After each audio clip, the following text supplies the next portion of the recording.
Hey y'all, I'm Kirsten from sweetteaandsavinggraceblog.com, and I am here for a sweet tea craft along with my sweet friend Amy from One Artsy Mama. Hey Amy! Oh, how are you? I'm good, how are you? Thanks for joining me today. Of course, my pleasure. Well, tell everybody about yourself.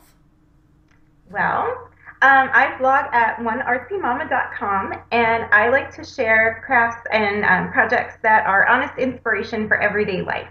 So the idea is I want to do things that inspire just everyday people. You don't have to be a Martha Stewart to be able to make fun stuff. And so Right. I like to do projects that are quick, cheap, and easy and that anybody can do, even if you don't feel like you're particularly crafty.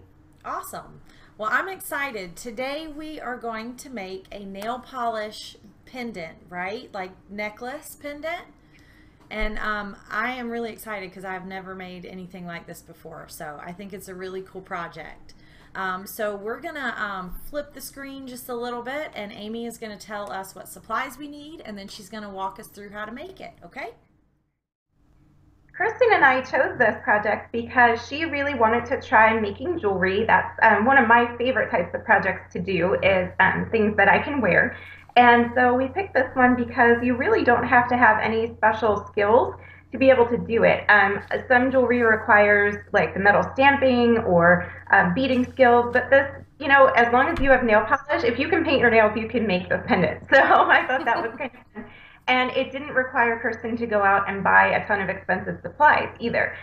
So it won't require you to do that, and you can make the same thing with us.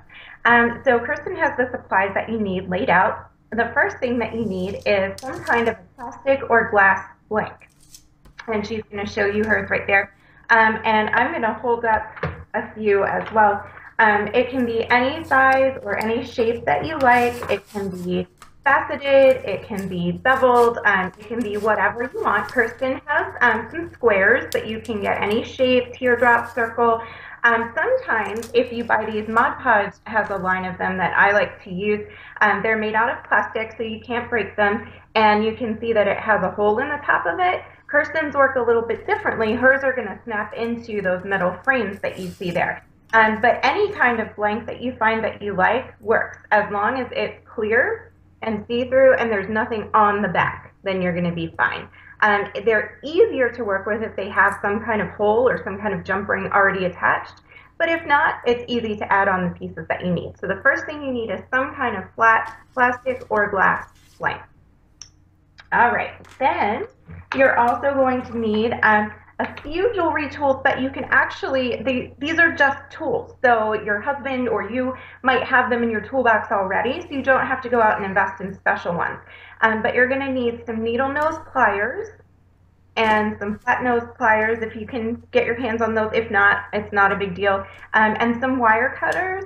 And you may not need all of those things depending on what kind of pendant you're making. Like Kirsten is adding hers to a necklace chain that she already has. So she's not going to need to cut anything. She's not going to need the wire cutters because her chain is already cut. If you're working with a length of chain, like what I have here, where I just bought this, you can buy this at Walmart or Michael's, it's just long lengths of chain, and then you can cut it into the size or the length that you want. Then you're going to need something to cut this with. But Kirsten's not even going to need to use her cutters today. Well, and I All want right. to say too, I actually found this little set of mini tools for like $8 at Hobby Lobby. So it Yeah, you was can really do the cheap. goodie beads too. They have, I'm not even sure that theirs are mini, but they have all three for like 10 bucks. So yeah, it's not a huge investment, even if you decide that you want to go ahead and get ones that are specially for jewelry. All right, Kirsten also has some jump rings. If you've never heard of a jump ring before, that's kind of some basic jewelry making terminology. It is a little round piece of metal that has a slit in it. And if you look at a piece of jewelry that you might be wearing, a necklace, a pair of earrings, you're going to see jump rings on there. You'll always see them on the clasp part of a necklace or on dangle earrings. And that's what attaches beads or charms to the hook or to the ear wire, whatever it is. So jump rings in jewelry making are really essential because they're like your glue, kind of, if that makes sense. It's what attaches the piece of jewelry that you made to the piece that's going to let you wear it. So jump rings, you just twist them open where that little slit is, and we'll do that in a bit, and that's what's going to allow her to put her necklace on a chain. And then the other thing that you see there are some pretty nail polishes. Kirsten and I just got to see each other recently at Even Conference. Yay! We were roomies, and we had fun in the Bear Paint booth, and they gave us this fun little swag can, actually, full of nail polish colors inspired by some of their paint colors. So there's Kirsten's right there. So thank you for that, Bear, because we like nail polish and it's fun, pretty colors. So Kirsten picked a few of her favorites there. So basically, this is all you need is your blank, your nail polishes, and then, depending on what kind of blank you have, that's going to let you know if you need the jump rings and the pliers and that kind of thing. But so what Kirsten's going to do is she's going to take one of her blanks and she's going to pick the side of it that's the back. Now, if you have a totally flat blank, it doesn't matter. Just pick a side. If your blank is beveled and you can tell there's a definite front, you're going to want to lay it face down. But basically, what she's going to do is take her nail polishes and she's going to paint on the back of her blank. So, Kirsten, you can do this any way you like. If you want it to be all one color, do that. If you want to do like half, if you want it to be striped, you can do that. Any way you want to do it, you just go for it. But she's just going to paint it with her nail polish. Is there a way to do like a marbling or something? Is that getting too fancy? You can certainly play around with that and swirl them together and marble them. You can do anything you like. I like to do it with glittery polishes. Ooh, that'd be pretty. And, yeah, and I don't know how well you can see this one, but this one is a particularly cool polish I have. It's iridescent. It's got purples and greens and glitter, and so just it depends the way the light hits it, what it looks like. So the more sparkle and shine and, just the different colors that your nail polishes have in them can make up some really cool looking pendants. But the fun thing about this is that you can do so much with it, and every one will look unique because you're using different polishes, different combinations of polishes, different shaped blanks. So, just because you make the one doesn't mean, oh, well, I've done that, I can never do it again, because you can make them to look like all different kinds of things. So, okay. All fancy there. It's probably going to look awful, but that's okay. Okay. It can't, because that'll make me look bad. So don't do that. Pressure. There's so much pressure. Okay, so you can sit that down, actually. You don't have to hold it. Okay. Just like face down. Yep. Yep. And we're just going to let it dry a little bit, and we can chat while it dries. Okay. Sounds good. Yeah. Well, how long have you been blogging, Amy? For 4 years. Okay. And you started this because of your son, right? You wanted something to do fun with Lil Crafter? Yeah, he was 2 years old at the time when I started. I was working outside the home, and I had recently just stopped because I was working as a dance instructor, and the hours were not conducive to having a little baby at home. And so I was hating working nights and things like that. I just wanted to be home with my little guy. And so we were actually looking for a St. Patrick's Day craft to do because we did crafts together all the time. And I came across a blog called That Artist Woman, and she was an art teacher, and she kept archives of all the different things that she did with our school kids. Cool. And yeah, it was awesome, and there were resources for every holiday, and I thought, we do so much of this kind of stuff at home already, maybe I could share some of what we've done and inspire somebody else. So when I got into it, it was really just an outlet for me to share what we were doing in the hopes of inspiring other people. I had no idea it would turn into a business or something that I would be able to do instead of going back to work outside the home. That's a nice bonus to be able to do what you love and do it from home and be home with your son and all that fun stuff. Work in my pajamas. Yeah. I'm hoping to get there in the next few months. That's my goal. You can do Very it. cool. Yeah. So as your pendant is drying there, what we ultimately want to do is give it a second coat. So if you feel like it's getting dry enough that you're able to do that and just kind of go over what you did, do exactly the same thing, same pattern. Okay. A second coat, and that's just going to make it darker and easier to see.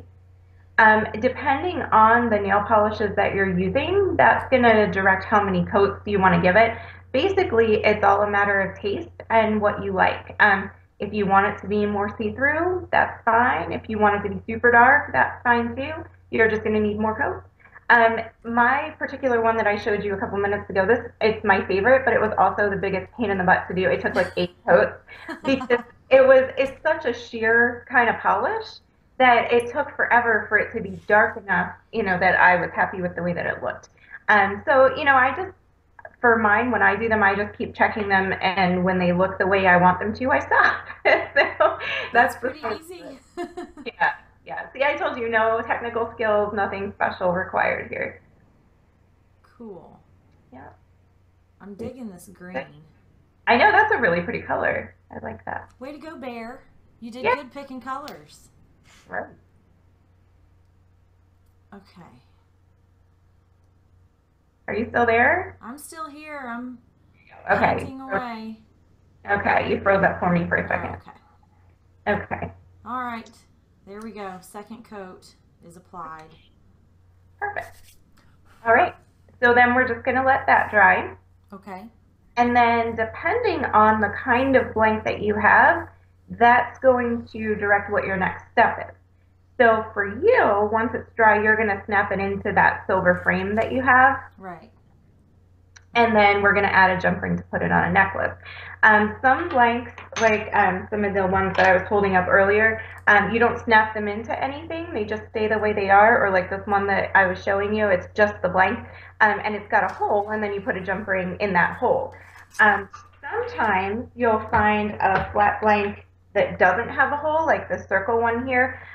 So what you would do for that, there's a special piece called a jewelry bail that you would get. You can find those on Etsy. You can find them in some craft stores. My Michaels doesn't sell them. I don't know why, because they're kind of a basic thing. But a jewelry bail, basically, it just glues onto the back with like super glue or the nice toxic EU6000 or whatever it is.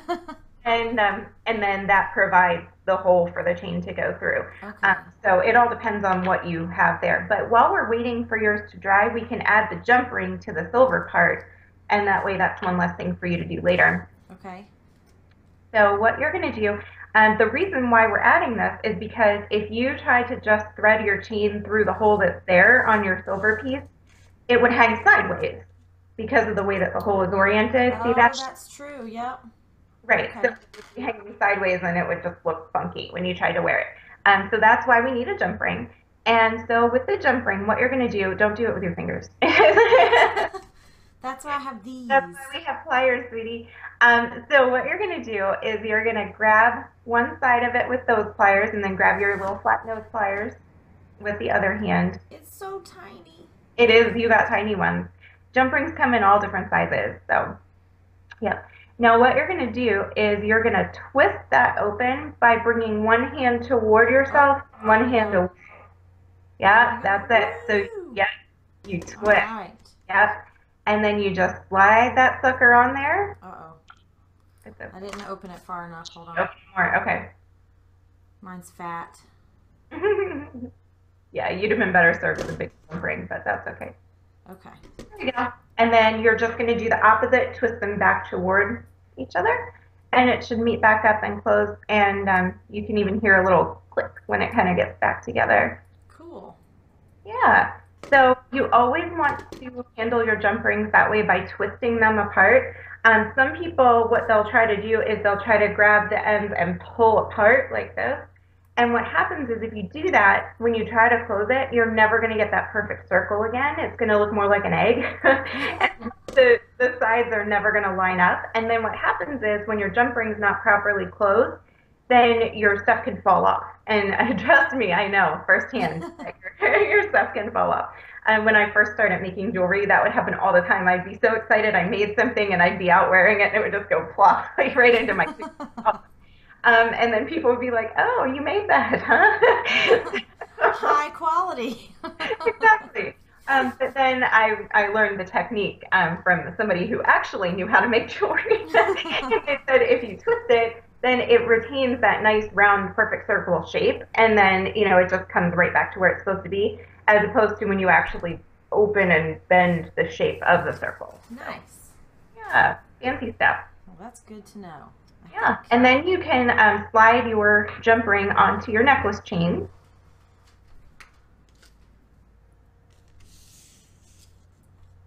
There you go. Watch my jump ring not be big enough. Hold on. Well, you know what? If it's not, what are you going to do? I'm going to have to get a bigger chain. There we go. You're not. A smaller chain. There we go. You could open your... Yes. See, what would happen is all you have to do is twist that jump ring open and attach it to your chain down on the chain part. See what I mean? Then it wouldn't have to go over. Yeah. So there we go. And it lays flat. Yep, exactly. Cool. Yeah, so all we have to do is just wait for the paint to dry. So now that Kirsten's nail polish is dry, or dry enough, we're going to try to put it into her frame. So she, as Kirsten is always special, she has a very special kind of blank here. Normally this is much easier because all you would do is there'd be a hole in that and you'd put the jump ring on the hole and put it on the chain. But instead, Kirsten has the special silver frame, and to do that it requires her to put another piece of glass on top of the one that she just made. Yeah, I couldn't find the ones like Amy has. My store didn't have them, bad store. So mine have the frame, and then there are actually 4 of these little squares, and I figured out through trial and error that I'm supposed to put one of these on top of the other and put them both in the frame so it doesn't rattle. So I'm just going to put mine right on top, and I'm going to sit it down for just a minute. And the way that this works is really weird. You have to kind of pop this up and open it like a little latch, and it's kind of a pain in the butt. So like that. So that's how my frame opens. So I'm just going to put this in here like that, and then close it back up. And I have to try to thread that through. So this is really not the easiest thing in the world to close. I'm not digging this very much. Amy's are much easier, so don't be deterred, folks. Be deterred by Kirsten's special blanks. Yes, mine are special. So anyway, I can't even get it to close all the way. That's how special it is. Wow, yeah, because see, mine, look how easy this was. All I did was add a jump ring. That was so easy. I'm really frustrated with this. I'm going to have to mess with it. I like my thing, though. It's pretty. It's very pretty. It's like stained glass. That's what I like about it, is it's like a faux stained glass look, and everybody has nail polish, right? Right. So it's not like you need special supplies. Oh, wait, it's closing. There we go. Oh, it closed. Okay, so there we go. There you go. Woo. So yeah, I like it. I like it a lot. That's really pretty. Yeah, that turned out really well.